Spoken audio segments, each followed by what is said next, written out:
16절부터 21절까지 보면 계속해서 그들이라는 표현이 나와요. 그들. 주어가 그들입니다. 17절을 보면 인자야 이스라엘 족속이 그들의 고국 땅에 거주할 때 그들의 행위로 그 땅을 더럽혔나니. 이 그들이 누굽니까? 하나님의 백성이죠. 근데 내 백성이라고 하지 않고 그들, 그 사람들 이렇게 표현하는 거예요. 근데 이 표현이 24절에 오면 주어가 바뀌어요. 어떻게 바뀌냐면 내가 너희를 여러 나라 가운데서 인도하여 내고 이렇게 표현합니다. 그러니까 너희들, 그들 이렇게 표현하다가 갑자기 하나님이 내가 이렇게 표현합니다. 내가. 다시 말하면 이제부터는 내가 이루겠다는 거예요. 지금까지 하나님의 백성들이 하나님 앞에 돌아오기를 그렇게 기도하고 예언자들을 통해서 선포했지만 그들이 돌아오지 않는 모습을 보고 내가 이제 너희들을 회복해 주겠다. 이것이 바로 하나님의 위로의 말씀입니다. 사랑하는 성도 여러분, 우리 인생이 달라지려면요, 시선이 달라져야 돼요.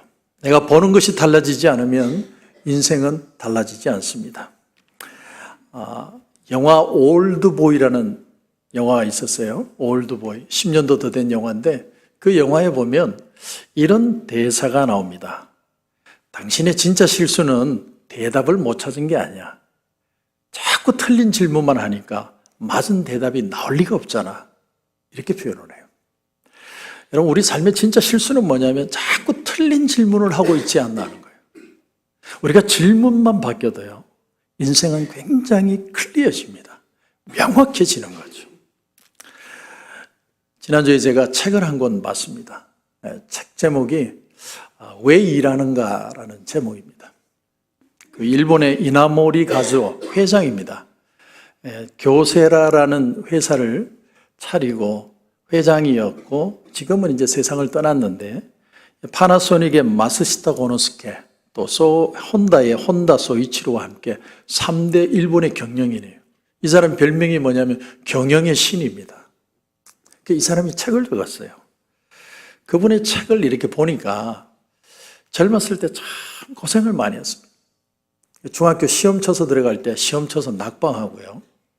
또 자기가 그때가 전쟁 때랍니다. 전쟁 때 자기 집 다 불타고 고등학교도 겨우 들어가고 대학교도 지방대 그냥 들어가서 취직을 하려고 막 돌아다니는데 겨우 취직을 했더니 그 회사가 내일 망해도 전혀 이상할 것 없는 심각한 적자 상태입니다.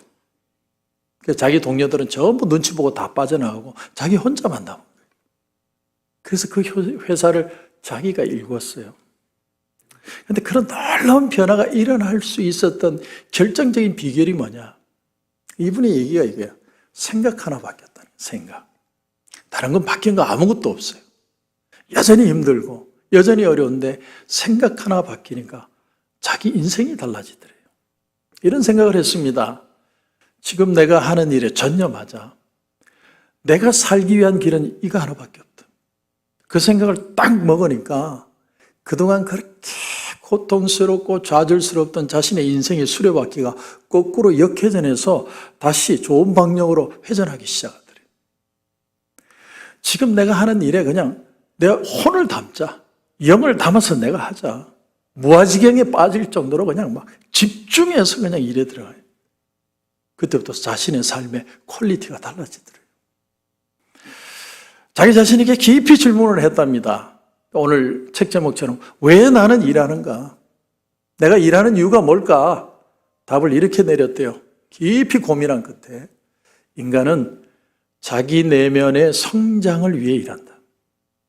우리는 그렇지 않죠. 우리는 좋은 직장 가거나 좋은 돈벌이가 돼서 빨리 돈 벌어서 빨리 은퇴하고 빨리 재밌게 살다가 죽어야지. 보통 사람이 다 그 생각하는데 내가 일하는 이유가 뭐냐면 내 내면의 성장을 위해서 일한다. 삶의 자세가 달라지니까 삶에 임하는 태도도 달라지는 거예요. 그렇게 마음 고쳐먹고 아무도 알아주지 않는 그 회사에서요, 혼자서 기를 쓰고 일을 하는 거예요. 근데 마침 그때가 일본이 경제적으로 막 부흥할 때더랍니다. 그래가지고 집집마다 텔레비전을 하나씩 다 가지는 시대였대요. 그때부터 이제 막 TV가 들어가는 거예요. 근데 TV에 들어가려면 이게 브라운관에 쓰이는 이름이 포스텔라이트인데 저는 뭔지 모르겠어요. 화면을 이렇게 정확하게 더 이렇게 확대해서도 찌그러지지 않고 잘 나오게 하는 어떤 물질인가 봐요. 그걸 만들어야만 돼요. 왜냐하면 뭐 집집마다 이제 TV가 다 들어가니까. 근데 어떤 회사도 엄두를 못 내. 근데 자기 회사는 가능하느냐? 자기 회사는 코딱지만 하고 그런 걸 만들어낼 여력도 없는 회사예요. 근데 정말 목숨 걸고 막 밤낮 철야해 가면서 그냥 목숨을 걸고 일을 하는데 일이 너무너무 재밌더래요. 누구 하나 돈 주는 사람 하나도 없는데 세상에서 가장 행복하더래요. 그러니까 앉으나 서나 늘 생각하는 게 뭐냐? 포스텔라이트. 이것을 내가 만들어야 된다. 그러던 어느 날 실험실을 걷고 있는데 갑자기 밑에 뭐 미끄러운 게 있어서 미끌하고 그냥 넘어질 뻔했어요. 그래가지고 놀래가지고 보니까 누가 파라핀 왁스를 흘렸더라고요. 그래, 누가 이런 거를 흘렸냐고 화를 내려고 하는 순간에 번쩍하고 생각이 들더라고요. 그래가지고 수제 냄비를 가져와가지고 파인 세라믹 원료하고 파라핀 왁스를 섞어서 끓였대요.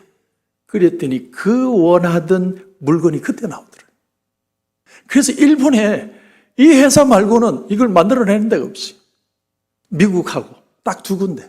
그래서 엄청나게 팔린 거예요. 그래 당장 주식회사 되고요. 증권에 상장되고 회장까지 된 겁니다. 그분의 말 중에 제가 도전받았던 말 중에 하나가 뭐냐면 우리 회사는 5년 계획, 10주년 계획 이런 거 안 한다. 5년 계획, 10년 계획 해봐야 그때 안 되면 또 말짱 꽝인데 이분이 하는 말이 오늘 하루를 충실히 하게 계속하게 나간다. 왜? 이런 내 인격을 연마하는 거니까. 돈 버는 게 아니에요. 내 인격을 연마하는 거니까. 여러분 우리 신앙도 그렇습니다. 신앙은 오늘을 잘 사는 거예요. 과거에 내가 이런 트라우마가 있고 이런 아픔이 있고 이런 고통이 있었고 저 사람 때문에 내 인생 망했고 그 아무리 생각해봐야 과거는 지나서 하나의 개념밖에 안 돼요. 현실 아니에요. 미래 아직 다가오지도 않았고요. 오늘을 내가 어떻게 사느냐의 결과가 미래일 뿐이에요. 결국은 제일 중요한 건 이 현실이에요.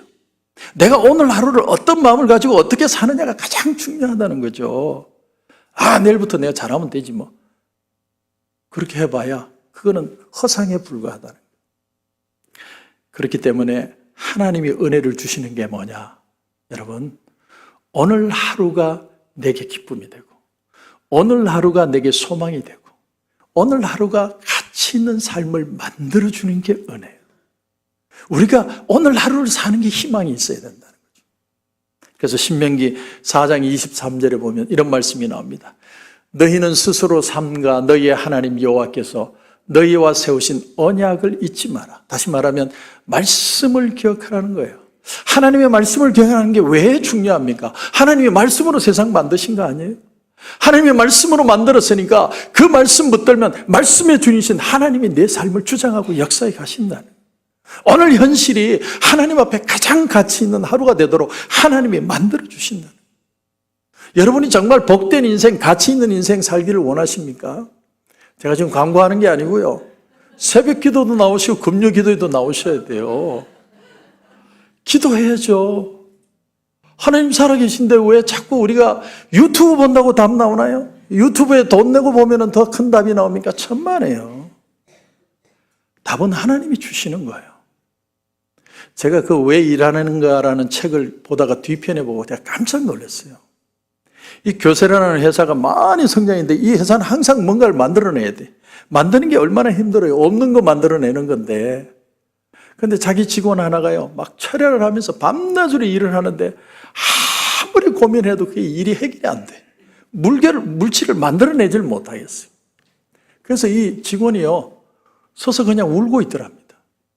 그래서 이 이즈모리 가수 회장이 지나가다가 한밤중에 한 직원이 울고 있으니까 너 왜 우냐 그랬더니 아무리 만들려고 그래도 이 물질을 만들 수가 없어서 서러워서 웁니다. 근데 그때 정말 기가 막힌 말을 해요. 이 사람 예수 믿는 사람 아니에요. 근데 뭐라고 그러냐면 너 신께 기도해봤냐? 너 신께 기도해봤냐? 정말 인간이 최선을 다하지만 결과는 하나님이 주셔야 돼요. 하나님이 주시지 않는 지혜를 가지고 우리가 어떻게 이 세상을 살아가느냐. 오늘 우리가 말씀을 듣는 이유가 뭘까요? 말씀을 듣는 이유는요, 하나님의 능력과 하나님의 말씀에 진짜 삶이 있다는 걸 깨닫기 위해서 듣는 거예요. 어느 의사분이 이런 얘기를 했습니다. 마지막 죽음을 앞둔 분들, 그 마지막 죽음을 앞둔 분들이 가장 하고 싶은 게 뭐냐? 질문을 해봤더니 일상이더래요. 일상. 내 오늘 일상. 어떤 말기 암 환자가 이제 암이 다 퍼져가지고 이제 죽을 날만 기다리고 있는데 그 암 환자가 닥터에게 이렇게 부탁을 하더래요. 선생님, 저 몰핀 한 대만 맞고 집에 가면 안 될까요? 그래서 왜 집에 가시려고 그러냐고 질문을 했더니 그분 말이, 내가 시장 좀 보려고요. 내가 마지막으로 밥 좀 하고 싶대. 그리고 제일 하고 싶은 게 뭐냐면, 제일 하고 싶은 게 설거지 하고 싶더래요. 설거지. 우리는 그렇게 죽도록 싫은 게 설거지인데, 이 사람은 마지막 이 세상을 떠나는 사람이 정말 하고 싶은 게 설거지더래요. 내 일상을, 내 살아있다는 이 삶을 한번 느껴보고 죽고 싶다는. 여러분, 우리의 축복의 날은요, 오늘이라는 시간, 오늘. 성령이 우리에게 역사해서 우리에게 뭘 돕느냐 하면, 오늘 기도하게 만들고, 오늘 순종하게 만들고, 오늘 내가 사랑하게 만들고, 오늘 내가 일을 하게 만들어서 오늘이 가치 있는 삶이 되도록 만들어주시는 게 성령님이세요. 오늘이라는 이 시간이 얼마나 중요해요, 여러분. 그 얘기가 쭉 나오는데 12절부터 보면, 내가 사람을 너 위에 다니게 하리니 잃어버리지 않게 할 것이다. 또 그 다음 14절을 보면, 내가 다시는 사람을 삼키지 않겠다. 15절에도 보면, 내가 또 너를 여러 나라의 수치를 듣지 아니하게 하며 만민의 비방을 다시 받지 아니하게 하며 내 나라 백성을 다시 넘어뜨리지 아니하게 하리라. 언제요? 오늘이라는 시간에. 하나님이 약속하는 게 오늘입니다. 내 오늘의 시간이 가장 가치 있는 시간이 되는 것을 느끼는 것, 받아들이는 것, 그게 바로 회복이라는 거예요. 회복.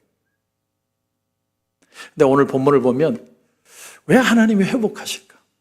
왜 하나님이 그냥 내버려 두시지 우리를 포기하지 않고 끝까지 쫓아와서 우리를 회복하시느냐? 오늘 말씀이 22절에 그 답이 나옵니다. 이렇게 말씀합니다. 이스라엘 족속아, 내가 이렇게 행함은 너희를 위함이 아니요 너희가 들어간 그 여러 나라에서 더럽힌 나의 거룩한 이름을 위함이라. 무슨 말이냐면 하나님이 하시겠다는 거예요. 사람을 믿어보고 사람에게 맡겨보고 예언자를 통해서 아무리 외쳐도 그들은 회복할 능력이 없는 거예요. 그래서 하나님이 내가 하시겠다는 거예요. 내가 약속했기 때문에 내가 그 약속 지켜내겠다는 거예요. 그럼 그 약속을 지키는 회복하는 하나님의 방법이 어떤 방법이냐?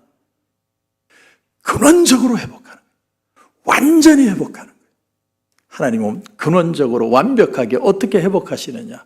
그 말씀이 25절입니다. 우리 한번 큰 목소리로 같이 읽겠습니다. 맑은 물을 너희에게 뿌려서 너희로 정결하게 하되 곧 너희 모든 더러운 것에서와 모든 우상 숭배에서 너희를 정결하게 할 것이며. 아멘. 맑은 물이라는 말이 뭐냐? 맑은 물을 뿌린다는 게 민수기 19장 얘기를 하는 거예요. 민수기 19장의 구약의 정결법의 예를 하나님이 가르쳐 주시는데, 한 번도 멍에 배워보지 않은 붉은 암소를 하나님 앞에 바싹 태워 제사를 드리라는 거예요. 바싹 태우는데 그 태울 때 백향목과 우술초와 홍색실을 같이 뿌려서 같이 태우라는 거예요. 그 재를 가지고 어디로 가느냐? 흐르는 물에 가서 흐르는 물에다가 그 재와 섞어서 그 정결한 물을 만들라는 거예요. 그럼 이 정결한 물을 가지고 뭐라 하느냐? 하나님 앞에 죄사함을 받기를 원해서 나오는 사람들 우술초로 찍어서 뿌리라는 거예요. 뿌리라. 그러면 죄사함을 얻게 될 것이다. 여러분, 이건 하나의 상징적인 표현이에요. 뭐 우술초 뿌린다고 사람이 죄가 사해지겠습니까? 이건 우리에게 뭘 보여주느냐면 예수 그리스도의 십자가에서 흘린 피가 우리에게 묻으면 우리의 어떤 죄도 다 사해진다는 걸 표현하는 겁니다. 여러분, 여러분이 어떤 고통, 어떤 문제, 어떤 절박함, 어떤 문제 앞에 있어도 예수 그리스도의 피가 내게 묻어지기만 하면 동의서에서 먼 것처럼 모든 고통들이 사라지는 역사가 반드시 일어난다. 왜냐하면 예수님이 십자가에 달려서 한마디 하셨어요. 테텔레스타이. 그 뜻이 뭐냐면 다 이루었다는 거예요. 모든 것을 이루었기 때문에 내가 이 모든 죄를 내가 십자가에 달려 죽음으로 다 사했기 때문에 어떤 문제든 가져면 내가 다 사해 줄 것이다. 여러분의 삶 가운데 혹시 두려움 가운데 막 떨고 있는 분들이 있습니까?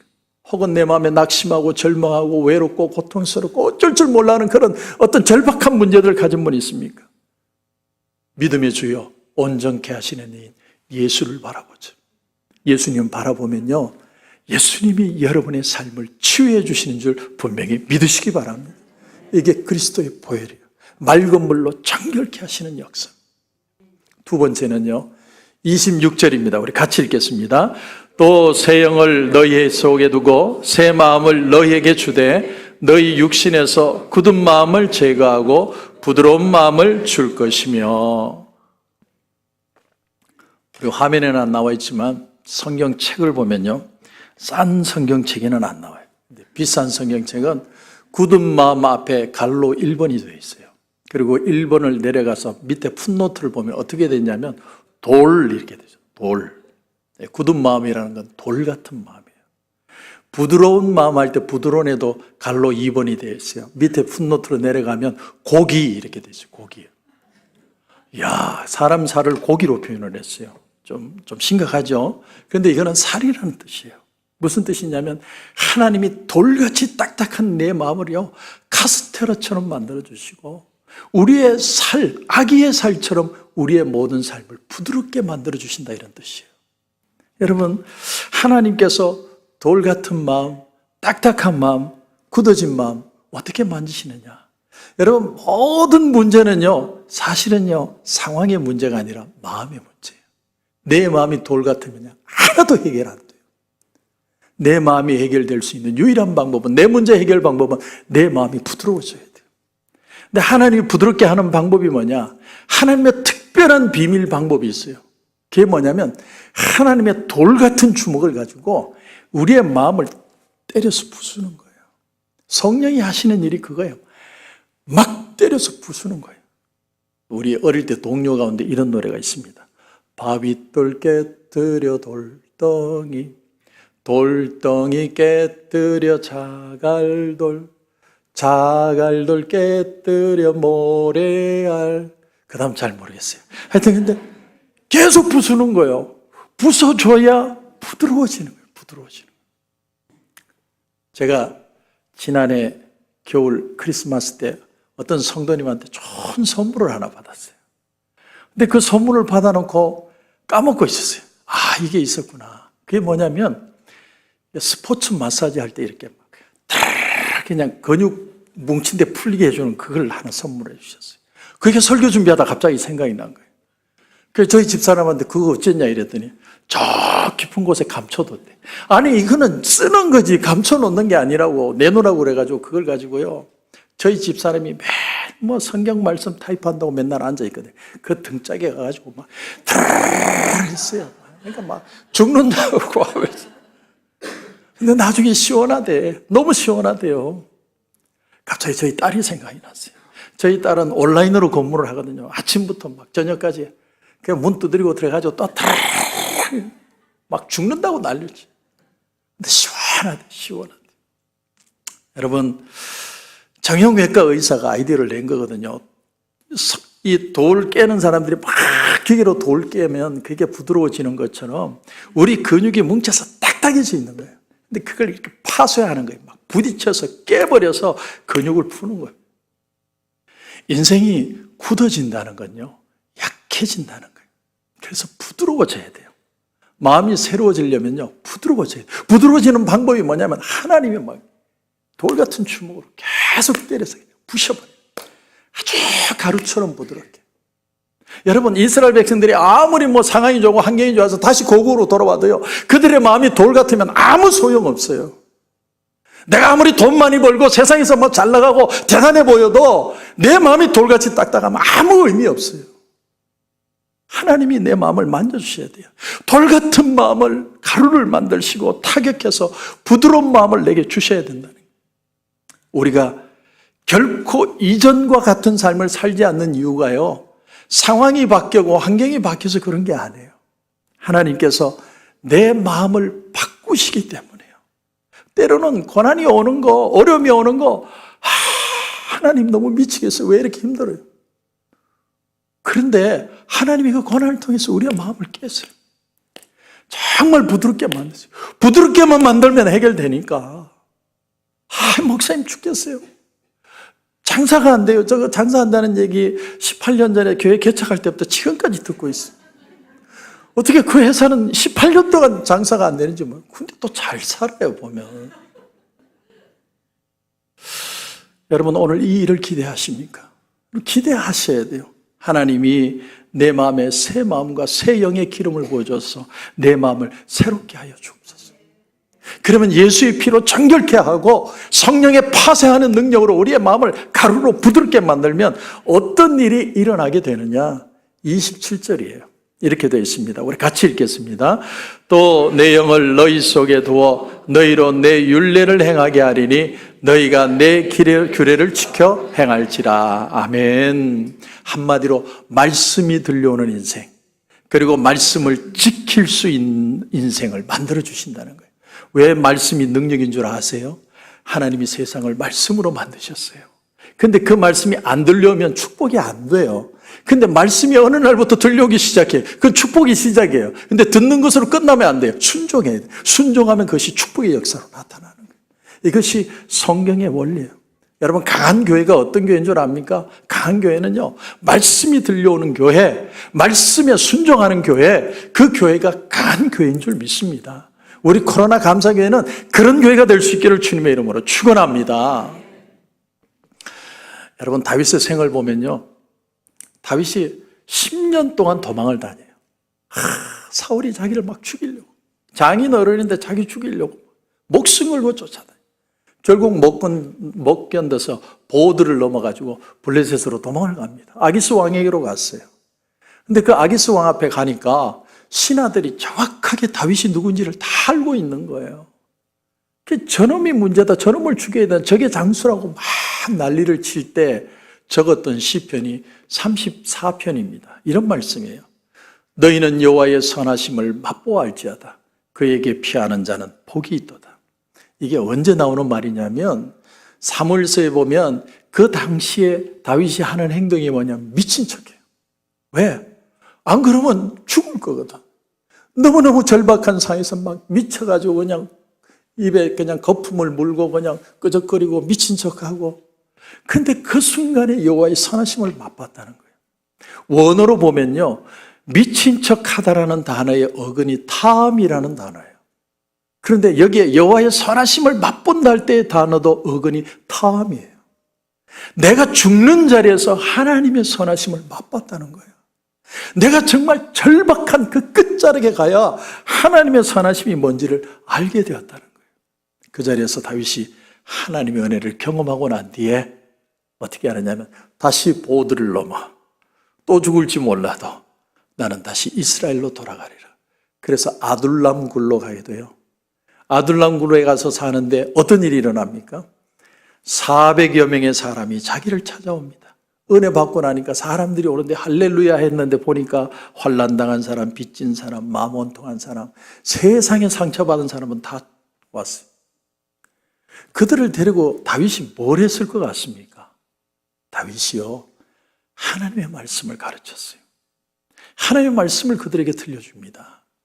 그러다가 어느 날 그일라라는 지방의 백성들이 우리 좀 살려달라고, 우리가 지금 위급한 상황이 됐다고, 적이 쳐들어왔다고. 그래서 다윗이 그 말에 순종해서, 하나님의 말씀에 순종해서 그들을 지켜줍니다. 그랬더니 400명 사람이요 600명이 돼요. 사람들의 숫자가 불어버려요. 그리고요, 마지막에 다윗이 이스라엘의 왕이 될 때 이스라엘의 장수들이 전부 그 사람들이죠. 하나님의 부흥의 역사가 거기서 일어나는 거예요. 어디서요? 내가 상처받고 고통받았는데 하나님의 말씀을 듣고 변하니까 그들이 위대한 장수로 쓰임을 받게 되더라고요. 오늘 말씀에 여러분 29절 30절을 보면 이런 말씀이 나옵니다. 내가 너희를 모든 더러운 데서 구원하고 곡식이 풍성하게 하여 기근이 너희에게 닥치지 아니하게 할 것이며 또 나무의 열매와 밭의 소산을 풍성하게 하여 너희가 다시는 기근의 욕을 여러 나라에게 당하지 아니하게 하리니. 또 뒤에도 쭉쭉 나와야 하나님께서 사람이 있게 하시고 너희들이 사는 곳이 에덴 동산처럼 내가 바꿔줄 것이다. 여러분 뭐 때문에 됐습니까? 여러분 기억하십시오. 하나님과 관계가 열리면 열매가 맺히는 거예요. 관계가 막히면 열매가 없어지는 겁니다. 모든 것은 내 마음이 하나님의 말씀이 들려올 수 있느냐. 예수 믿는 사람은 다른 데서 방법 찾으시면 안 돼요. 정결하게 씻긴 마음, 부드러운 마음, 그래서 말씀이 들려오는 마음, 그것만 있으면 여러분의 삶은 축복의 현장이 될 줄로 저는 분명히 믿습니다. 19세기 최고의 설교가라 불리던 필립스 브룩스라는 사람이 있습니다. 필립스 브룩스라는 사람의 유명한 말이 있어요. 아시는 분도 있겠지만 내가 너무너무 감동이 돼서 여러분에게 한번 소개를 합니다. 쉬운 인생을 달라고 기도하지 말고 좀 더 강한 사람이 되게 해달라고 기도하라. 그리고 너의 능력에 맞는 일을 달라고 기도하지 말고 내가 해야 될 일에 맞는 능력을 달라고 기도하라. 그러면 당신이 해낸 일이 아니라 당신 자신이 기적이 될 것이다. 멋진 말이지 않습니까? 내 형편 너무 따지지 마세요. 언제는 우리가 형편이 펴서 잘 살아왔나요? 그러나 우리는 여기까지 살아왔습니다. 질문이 달라져야 돼요. 인생의 질문이 달라지지 않으면 삶이 안 달라집니다. 내가 할 수 있는 일인가가 아니라 해야만 하는 일인가? 해야만 하는 일이라면 나는 어떻게 해야 할 것인가? 그것을 하나님 앞에 기도하십시오. 하나님 앞에 집중하십시오. 하나님 내 마음에 역사해 주셔서 오늘이라는 시간이 내게 가치 있고 의미 있는 삶이 되게 하셔서 내 삶이 하나님께 내 마음이 열리고 말씀의 마음이 열리고 내 삶이 이제부터는 열매 맺는 인생이 되게 하여 주시옵소서. 그런 은혜가 저와 여러분 가운데 넘치시길 주님의 이름으로 축원합니다.